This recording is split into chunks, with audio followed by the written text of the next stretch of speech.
Halo, Assalamualaikum warahmatullahi wabarakatuh. Perkenalkan, nama saya Ahmad Sultoni dengan NIM B1A1232232. Di sini saya ingin membuat video atau edukasi pembelajaran tentang hukum perdagangan internasional.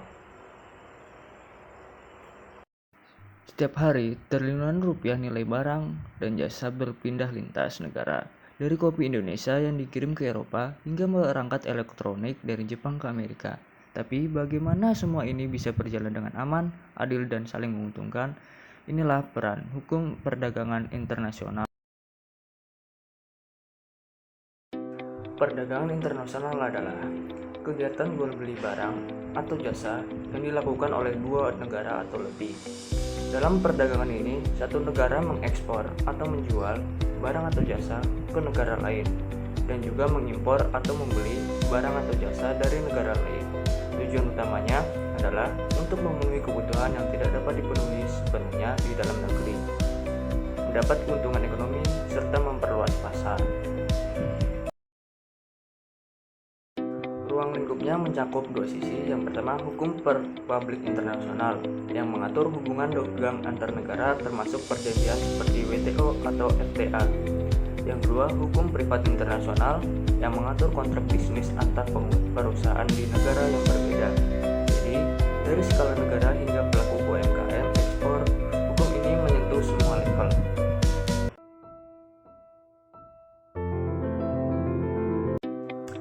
Ada 5 sumber utama. Yang pertama, perjanjian internasional seperti GATT 1947 atau perjanjian WTO tahun 1995. Yang kedua, kebiasaan internasional seperti praktik yang konsisten antar negara. Yang ketiga, Lex Mercatoria, yaitu prinsip dagang yang sudah diakui umum. Keempat, putusan internasional seperti panel WTO. Yang kelima, hukum nasional, contohnya Undang-Undang Perdagangan Indonesia. Semua ini bekerja bersama-sama untuk mengatur tata niaga global. Ada beberapa organisasi penting yang menjadi pemain utama. Yang pertama, WTO, World Trade Organization, yaitu mengatur aturan global dan menyelesaikan sengketa dagang. Yang kedua, UNCITRAL, yaitu menyusun model hukum seperti CISG untuk kontrak internasional. Yang ketiga, ICC, International Chamber of Commerce, yaitu membuat standar perdagangan seperti Incoterm. Tanpa lembaga di atas yang atau saya sebutkan, perdagangan internasional akan menjadi medan konflik ekonomi.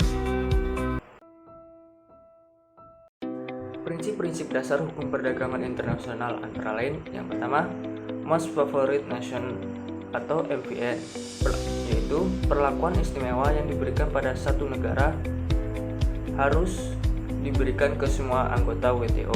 Yang kedua, National Treatment, yaitu barang asing harus diperlakukan sama seperti barang domestik setelah masuk. Yang ketiga, Incoterms, yaitu istilah seperti FOB, CIV, dan BDB, menjelaskan siapa yang menanggung jawab biaya, risiko, dan kewajiban dalam kontrak dagang. Konflik dalam perdagangan internasional tak terhindarkan. Untuk negara, sengketa diselesaikan melalui Dispute Settlement Body atau WTO. Yang pertama, konsultasi, panel, kemudian banding, kemudian implementasi. Untuk perusahaan, mekanisme seperti arbitrase internasional di ICC sangat populer karena cepat, rahasia, dan profesional. Misalnya, perselisihan kontrak ekspor kopi antara perusahaan Indonesia dan pembeli di Eropa bisa diselesaikan melalui arbitrase ICC. Meski banyak kemajuan, tantangan tetap ada. Yang pertama, proteksionisme meningkat. Yang kedua, sengketa besar seperti Amerika Serikat versus Tiongkok. Yang ketiga, ketimpangan kapasitas antar negara. Tapi ke depan, hukum ini tetap penting, apalagi dengan tumbuhnya e-commerce, ekonomi digital, dan transisi energi hijau. Baiklah, itu saja video pembelajaran atau edukasi dari saya mengenai hukum perdagangan internasional. Sekian, apabila ada salah kata dalam pengucapan atau penyampaian dalam video tersebut, saya mohon maaf yang sebesar-besarnya. Sekian, wassalamualaikum warahmatullahi wabarakatuh. Dadah.